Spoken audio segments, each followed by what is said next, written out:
Well, Sean Spicer joins us live from New York's Times Square. Good evening. Sean, you came to work for Trump through the Republican Party. You explained in the book that you're a man who puts party before candidate. Did you see Donald Trump originally as an awkward fit or just what the party needed? Well, thank you, Emily. You know, we had an unbelievable, talented group of individuals running to be president. A lot of politicians, former governors, current and former senators.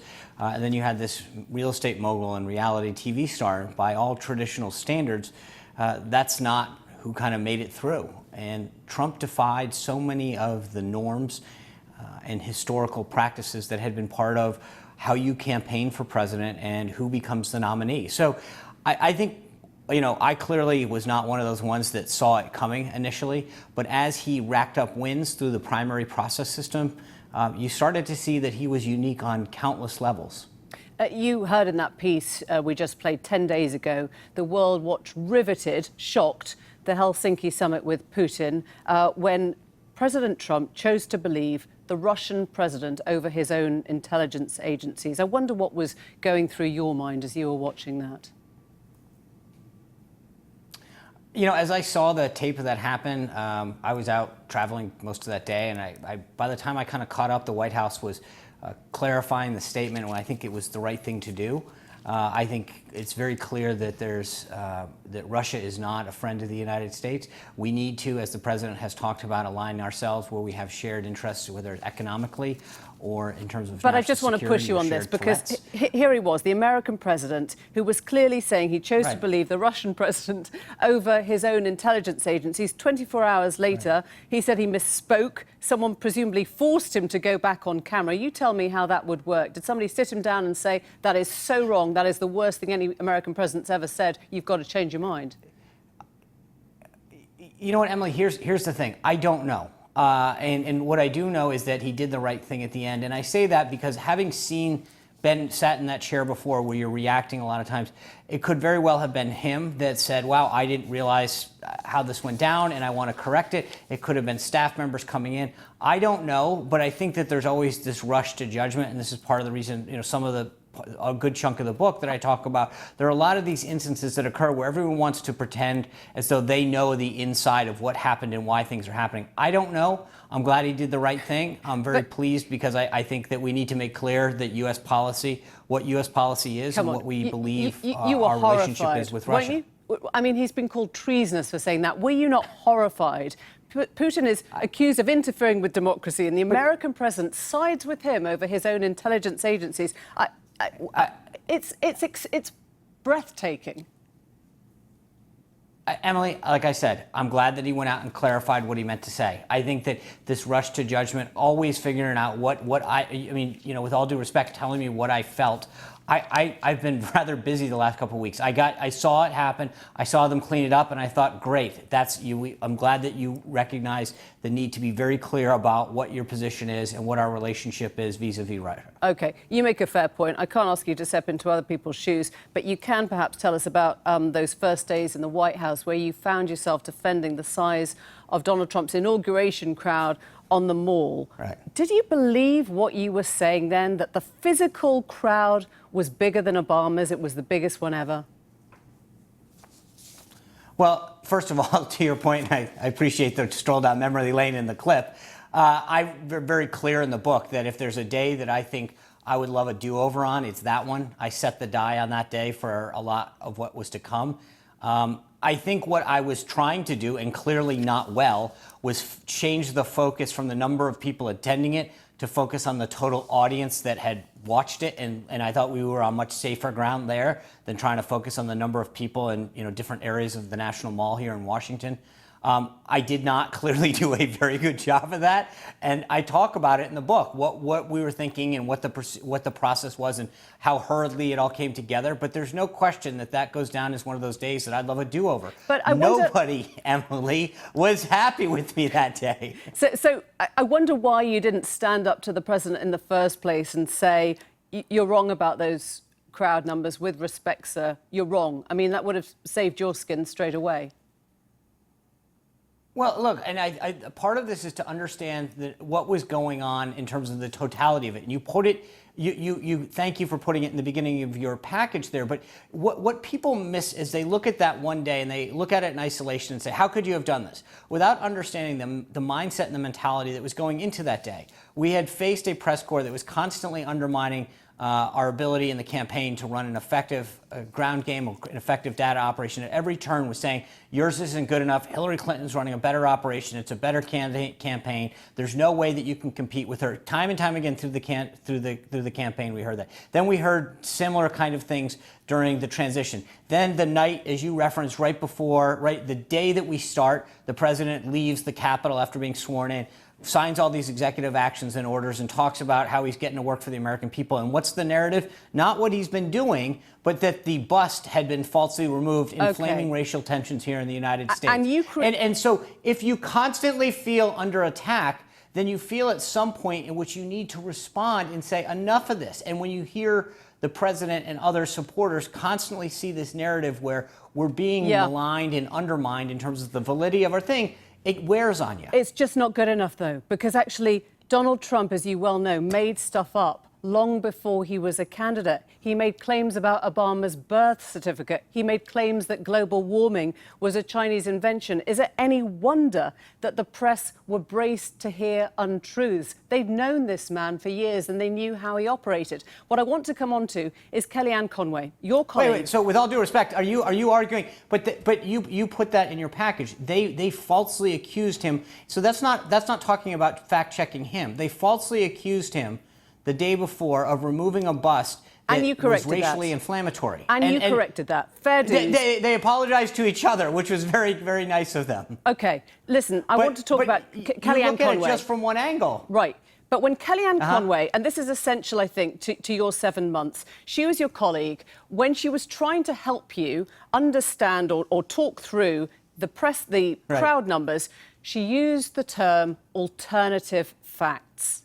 She used the term alternative facts. She was introducing a second version of the truth. How dangerous was that?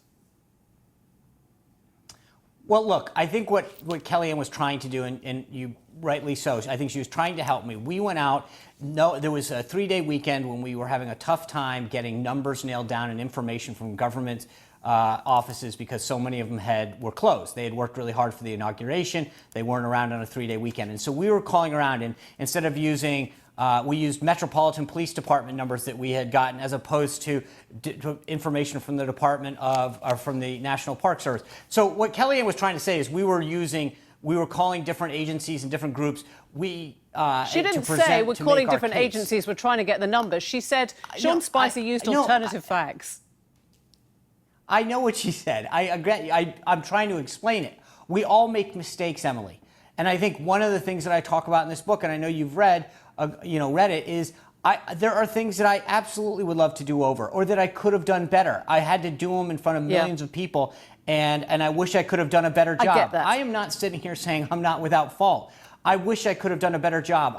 There were days that were extremely lonely in that job because I screwed up. And believe me, I sympathise with that. It was embarrassing. And I know the place you're coming from. But well, thank you. My point is, it became a joke. It became something that defined you. You joked about it when you presented the Emmy Awards. But it wasn't a joke. It was the start of the most corrosive culture. You played with the truth. You led us down a dangerous path. You have corrupted discourse for the entire world by going along with these lies. With all due, I'm sorry, Emily. That you act as though everything began and ended with that. You're taking no accountability for the many false narratives and false stories that the media perpetrated. He shouts fake news when he doesn't like something.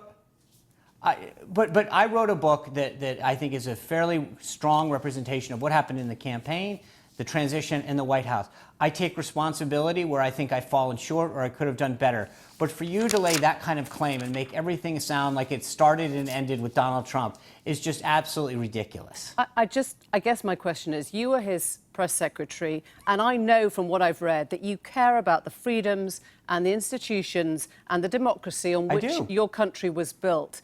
And this is the office of president spouting lies or half-truths or knocking down real truths, and you were his agent for those months. My job, as I lay out in the book, was to be the president's spokesperson to communicate his thoughts and his ideas when he wasn't able to do it or wasn't present. That's my job. My job wasn't to interpret for him.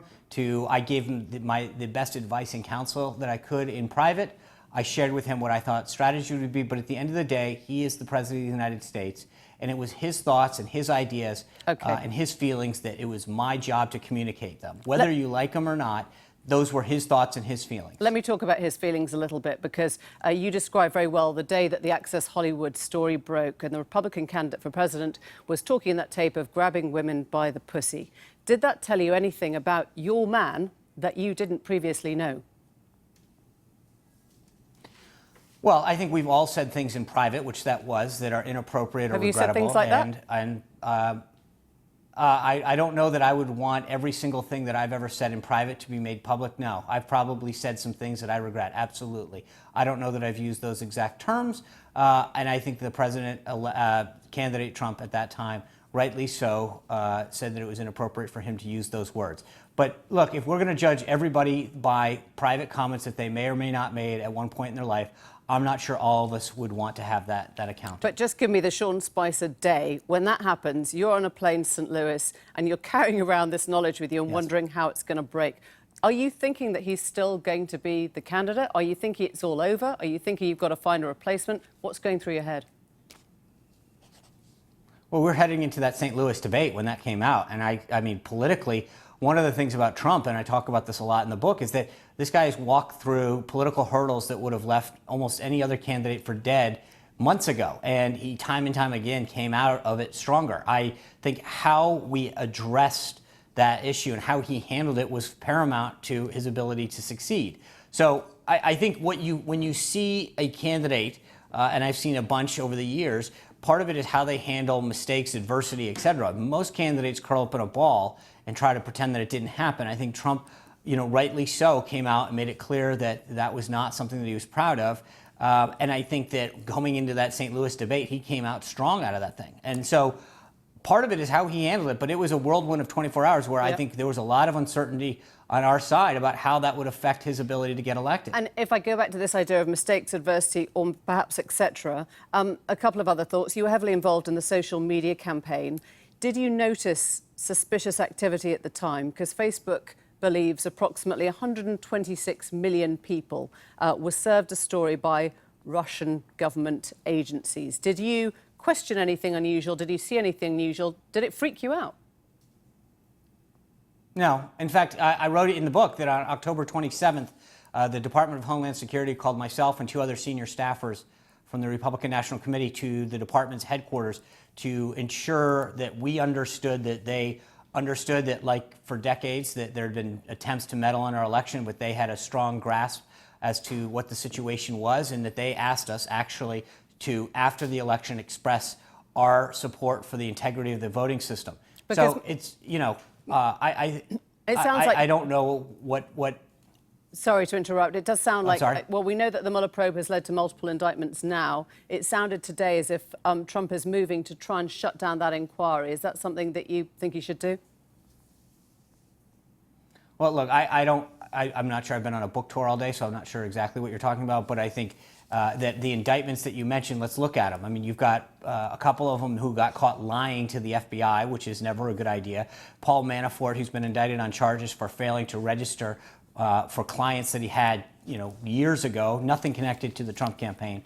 I saw nothing that led me to believe that there was anything improper, and I stand by that. OK, we're running out of time. I'll just come to the very end of your tenure. You resigned when Scaramucci was brought in, a letter that you'd actually written 2 months earlier. Is it because you felt it was starting to corrode your soul, or that you didn't think it was going well, or you didn't think you were doing it very well? Would you work for him again?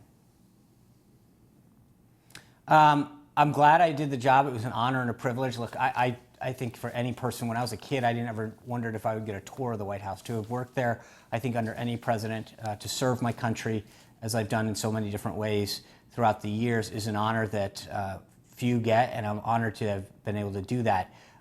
It was exhausting. It was tiring. I knew I was becoming the story too often. And, I lay this out in the book that time after time, I became the focus. And a spokesman should be speaking for somebody else, not having to defend themselves day in and day out. Would you go back? the beginning of the end was coming? No. I loved being able to do it. I miss the people, but I'll let somebody else do that. Sean Spicer, great to talk to you. Thank you very much indeed for joining us.